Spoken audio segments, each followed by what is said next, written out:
Being a tow truck driver in the first responders industry, I put together some valuable information that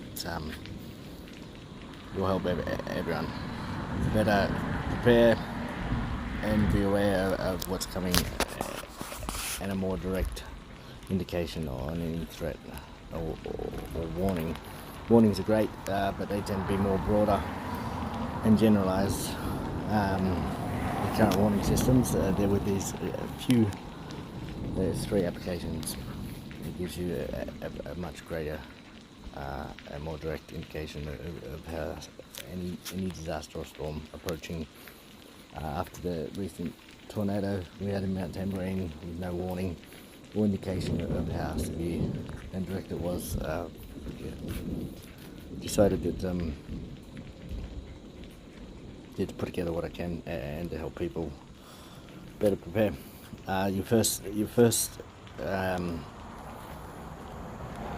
point of information is your meteorology website. I mean, that's great for and more your broader warning system. You currently get sign up for alerts. Living on mountain, your best 3 alert council disaster alert systems are your Senic Council, your Gold Coast Council, and your Logan Council. I find the Logan alert system is currently one of the best and covers the whole southeast of Queensland. Gives you a visual indication of the storm and direction and the severity of the storms, better than any other council warning system. So if any, your Logan one's your best, and first to sign up for, you got your Senic and Gold Coast. Your first application is your Queensland Fire and Emergency Service application, which is the best 99 cents you'll ever spend. It's developed by P4G. You pay 99 cents once. It's available in the Apple Store or Android Store, and gives you every event that Queensland Fire and Emergency Services are being called to, whether it's a fire, crash, or rescue of some sort. If the Queensland Fire and Emergency Service is being called, you get put on their website. There's an app that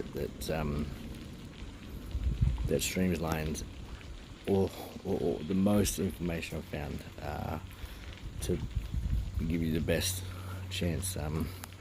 So in here you can set up a watch zone to your area.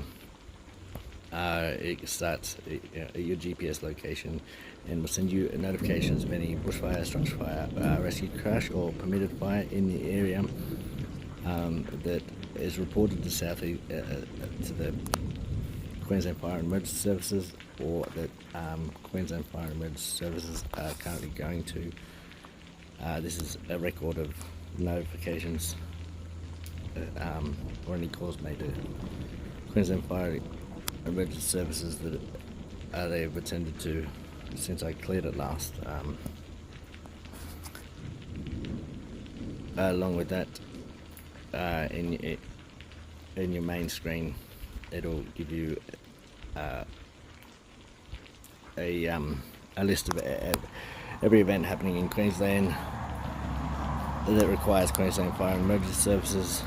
We got a rescue crash that happened in central Queensland. When it happened, originally 3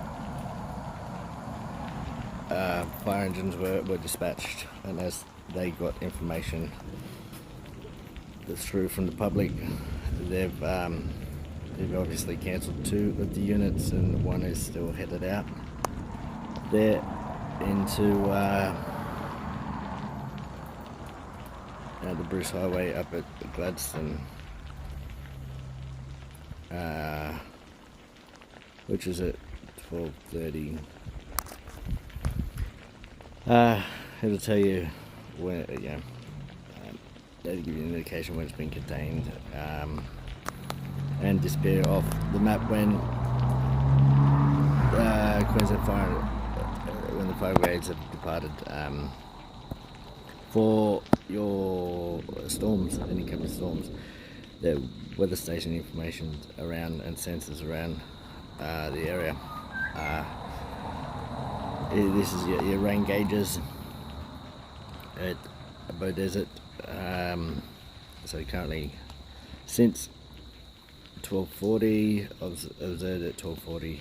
There's been a mill of rain. Since 9 a.m. this morning, there's been a mill of rain, and was observed at 12:40. So refresh every 10 minutes. I've actually set. You can set a refresh rate for greater in your settings, but I set mine to a minute.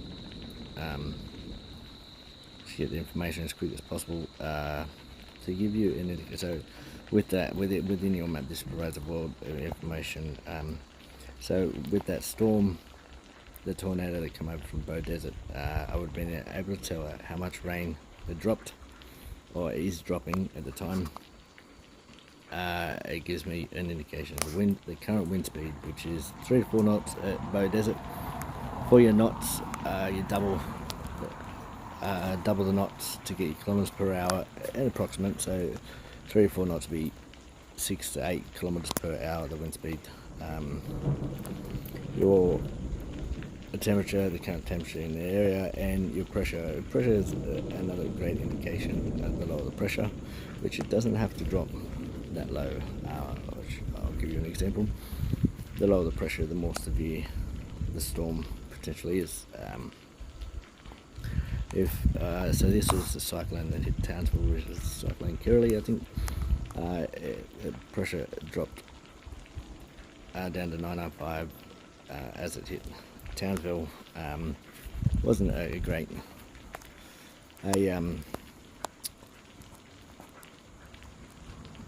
it wasn't a big cyclone, but it gives you an indication. I would have loved to have checked the pressure the night of the tornado, but I was busy with the kids down at the Gold Coast at the time. We were about to head up the mountain. The other night, 2 nights ago, on the 27th, we had some storms overnight that dropped a whole heap of rain. When I checked the rain that had dropped in Bow Desert, so this was the next morning, the rain that had dropped overnight. When I had a look, I was awake at the time, at 2 a.m. or whatever it was. When the storm started in Bow Desert, and by the time it had reached Mount Tamborine, there'd been 45 mil roughly, I think it was, that had dropped in Bow Desert that I was able to see before the storm actually hit Mount Tamborine. I think that the wind speed was at the time 20 knots that night or something out there. And this out of any app is by far the best in giving you a more direct indication of exactly how severe a storm is as it's approaching, and can be the hour you need to take cover and get out of the way in events like the tornado we had. The night of the tornado, we were actually down at the Shoreline restaurant at SeaWorld. Just finished our Christmas dinner, family Christmas dinner. We're heading up the mountain with the kids in the car. This is a website which I checked that night. It's the Energex power outage live grid map. When I checked as we left the restaurant to head home up the mountain, as I see the storm and how bad it was in the sky as we walked outside the restaurant. I checked the Energex website and noticed the grids being knocked out from the New South Wales coast all the way up to Ipswich. Knocked out every grid in that area as it moved across. I knew straight away how severe the storm was, and was able to take cover at the Gold Coast undercover. If I didn't have these applications, we would have been heading up the mountain as the tornado passed, and it could have been quite scary and possibly dangerous. It potentially saved us, given the outcome. That's your second, really good indicator. Your third is the third one I found, which shows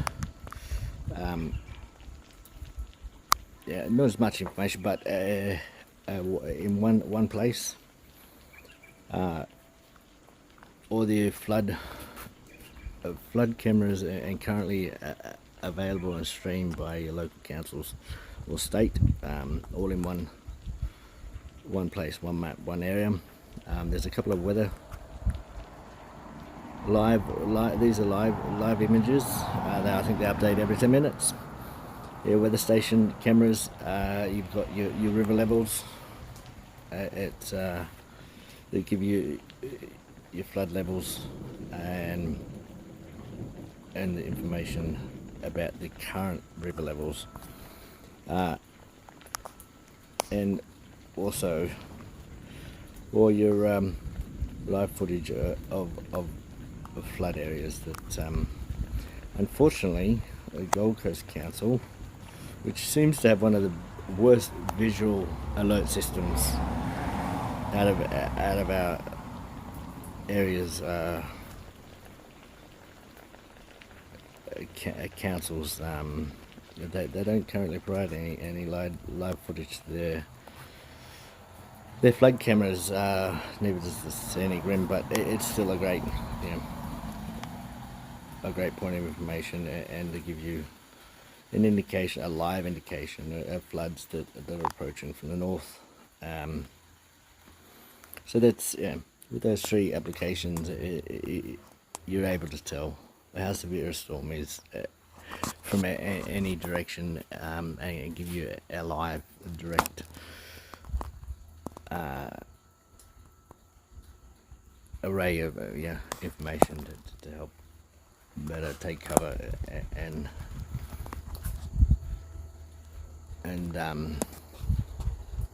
protect your family, and get out of the way if needed. Any other applications or information that becomes available, I'll definitely put it together and add to this. But to date, these are the best sources of information in the fuels places that I've found, and I hope it really helps in keeping you guys safe.